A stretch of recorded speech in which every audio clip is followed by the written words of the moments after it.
Every human used to have to hunt or gather to survive, but humans are smartly lazy, so we made tools to make our work easier. From sticks to plows to tractors, we've gone from everyone needing to make food to modern agriculture with almost no one needing to make food. And yet, we still have abundance. Of course, it's not just farming, it's everything. We've spent the last several thousand years building tools to reduce physical labor of all kinds. These are mechanical muscles, stronger, more reliable, and more tireless than human muscles ever could be. And that's a good thing. Replacing human labor with mechanical muscles frees people to specialize, and that leaves everyone better off, even those still doing physical labor. This is how economies grow and standards of living rise. Some people have specialized to be programmers and engineers whose job is to build mechanical minds. Just as mechanical muscles made human labor less in demand, so are mechanical minds making human brain labor less in demand. This is an economic revolution. You may think we've been here before, but we haven't.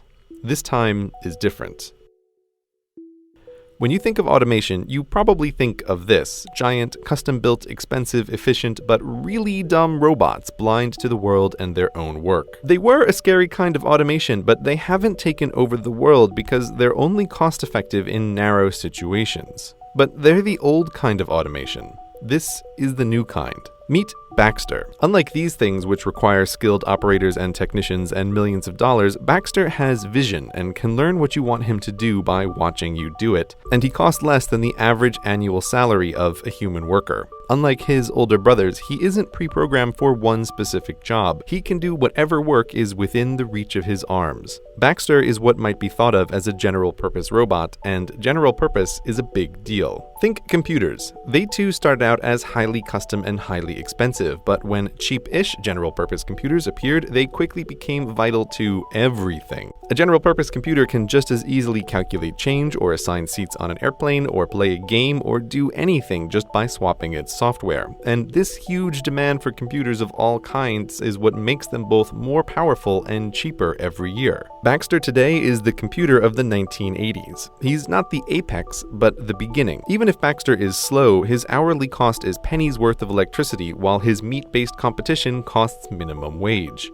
A tenth the speed is still cost-effective when it's 100th the price. And while Baxter isn't as smart as some of the other things we will talk about, he's smart enough to take over many low-skilled jobs. And we've already seen how dumber robots than Baxter can replace jobs. In new supermarkets, what used to be 30 humans is now one human overseeing 30 cashier robots. Or take the hundreds of thousands of baristas employed worldwide. There's a barista robot coming for them. Sure, maybe your guy makes the double mocha whatever just perfect and you'd never trust anyone else, but millions of people don't care and just want a decent cup of coffee. Oh, and by the way, this robot is actually a giant network of robots that remembers who you are and how you like your coffee no matter where you are. Pretty convenient. We think of technological change as the fancy new expensive stuff, but the real change comes from last decade's stuff getting cheaper and faster. That's what's happening to robots now. And because their mechanical minds are capable of decision-making, they are out-competing humans for jobs in a way no pure mechanical muscle ever could. Imagine a pair of horses in the early 1900s talking about technology. One worries all these new mechanical muscles will make horses unnecessary. The other reminds him that everything so far has made their lives easier. Remember all that farm work? Remember running from coast to coast delivering mail? Remember riding into battle? All terrible. These new city jobs are pretty cushy, and with so many humans in the cities, there will be more jobs for horses than ever. Even if this car thingy takes off, he might say, there will be new jobs for horses we can't imagine. But you, dear viewer from Beyond 2000, know what happened. There are still working horses, but nothing like before. The horse population peaked in 1915. From that point on, it was nothing but down. There isn't a rule of economics that says better technology makes more better jobs for horses. It sounds shockingly dumb to even say that out loud, but swap horses for humans and suddenly people think it sounds about right. As mechanical muscles pushed horses out of the economy, mechanical minds will do the same to humans. Not immediately, not everywhere, but in large enough numbers and soon enough that it's going to be a huge problem if we're not prepared, and we're not prepared. You, like the second horse, may look at the state of technology now and think it can't possibly replace your job, but technology gets better, cheaper, and faster at a rate biology can't match. Just as the car was the beginning of the end for the horse, so now does the car show us the shape of things to come. Self-driving cars aren't the future. They're here and they work. Self-driving cars have traveled hundreds of thousands of miles up and down the California coast and through cities, all without human intervention. The question is not if they'll replace cars, but how quickly. They don't need to be perfect, they just need to be better than us. Human drivers, by the way, kill 40,000 people a year with cars just in the United States. Given that self-driving cars don't blink, don't text while driving, don't get sleepy or stupid, it's easy to see them being better than humans because they already are. Now, to describe self-driving cars as cars at all is like calling the first cars mechanical horses. Cars in all their forms are so much more than horses that using the name limits your thinking about what they can even do. Let's call self-driving cars what they really are. Autos, the solution to the transport objects from point A to point B problem. Traditional cars happen to be human-sized to transport humans, but tiny autos can work in warehouses and gigantic autos can work in pit mines. Moving stuff around is who knows how many jobs, but the transportation industry in the United States employs about 3 million people. Extrapolating worldwide, that's something like 70 million jobs at a minimum. These jobs are over. The usual argument is that the unions will prevent it, but history is filled with workers who fought technology that would replace them, and the workers always lose. Economics always wins, and there are huge incentives across wildly diverse industries to adopt autos. For many transportation companies, humans are about a third their total costs. That's just the straight salaries. Humans sleeping in their long-haul trucks cost time and money, accidents cost money, carelessness costs money. If you think insurance companies will be against it, guess what? Their perfect driver is one who pays their small premiums and never gets into an accident. The autos are coming, and they're the first place where most people will really see the robots changing society. But there are many other places in the economy where the same thing is happening, just less visibly. So it goes with autos, so it goes for everything. It's easy to look at Autos and Baxters and think technology has always gotten rid of low-skilled jobs we don't want people doing anyway. They'll get more skilled and do better educated jobs like they've always done. Even ignoring the problem of pushing 100 million additional people through higher education, white-collar work is no safe haven either. If your job is sitting in front of a screen and typing and clicking, like maybe you're supposed to be doing right now, the bots are coming for you too, buddy. Software bots are both intangible and way faster and cheaper than physical robots. Given that white-collar workers are, from a company's perspective, both more expensive and more numerous, the incentive to automate their work is greater than low-skilled work. And that's just what automation engineers are for. These are skilled programmers whose entire job is to replace your job with a software bot. You may think even the world's smartest automation engineer could never make a bot to do your job, and you may be right, but the cutting edge of programming isn't super smart programmers writing bots, it's super smart programmers writing bots that teach themselves how to do things the programmer could never teach them to do.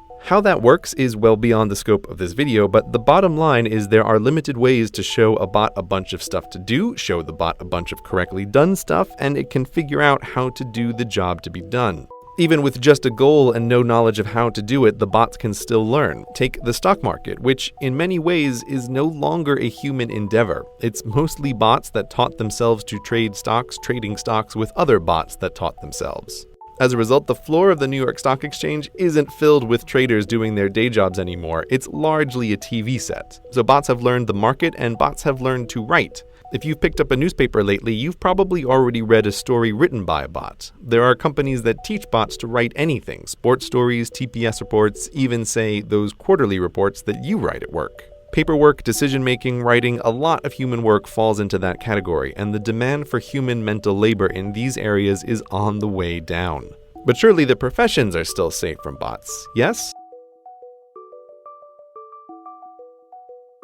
When you think lawyer, it's easy to think of trials, but the bulk of lawyering is actually drafting legal documents, predicting the likely outcome and impact of lawsuits, and something called discovery, which is where boxes of paperwork gets dumped on the lawyers and they need to find the pattern or the one out-of-place transaction among it all. This can be bot work. Discovery, in particular, is already not a human job in many law firms. Not because there isn't paperwork to go through, there's more of it than ever, but because clever research bots shift through millions of emails and memos and accounts in hours, not weeks, crushing human researchers in terms of not just cost and time, but most importantly, accuracy.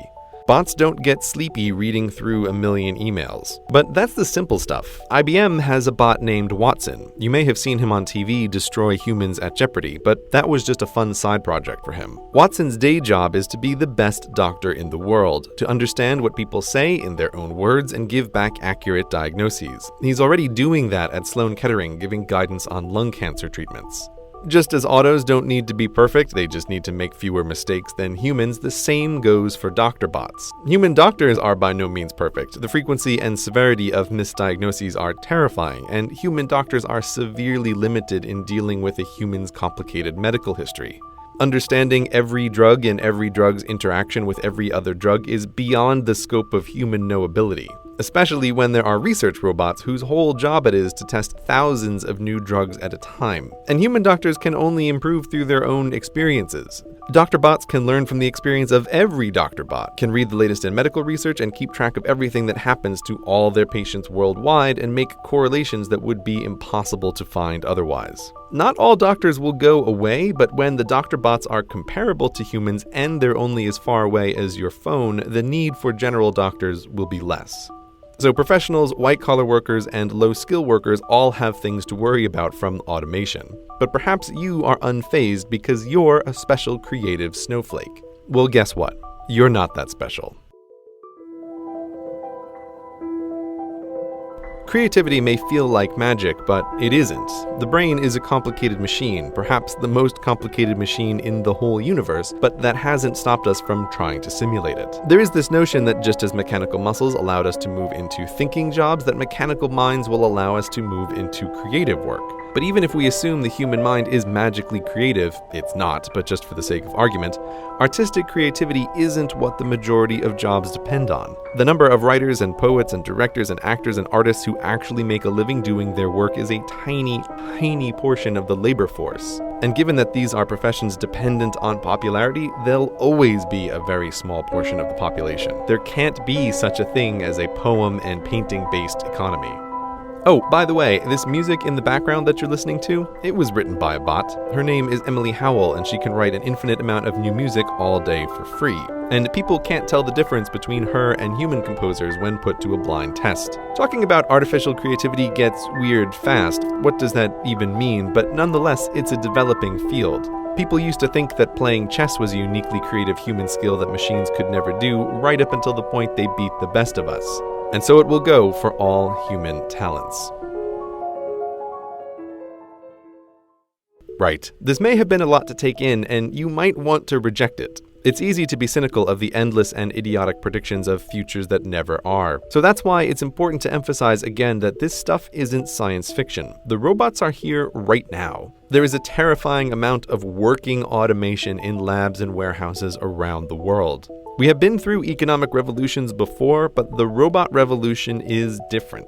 Horses aren't unemployed now because they got lazy as a species, they're unemployable. There's little work that a horse can do to pay for its housing and hay. And many bright, perfectly capable humans will find themselves the new horse, unemployable through no fault of their own. But if you still think new jobs will save us, here is one final point to consider. The US Census in 1776 tracked only a few kinds of jobs. Now, there are hundreds of kinds of jobs, but the new ones are not a significant part of the labor force. Here's the list of jobs ranked by the number of people who perform them. It's a sobering list with the transportation industry at the top. Continuing downward, all of this work existed in some form 100 years ago, and almost all of them are easy targets for automation. Only when we get to number 33 on the list is there finally something new. Don't think that every barista or white-collar worker need lose their job before things are a problem. The unemployment rate during the Great Depression was 25%. The list above is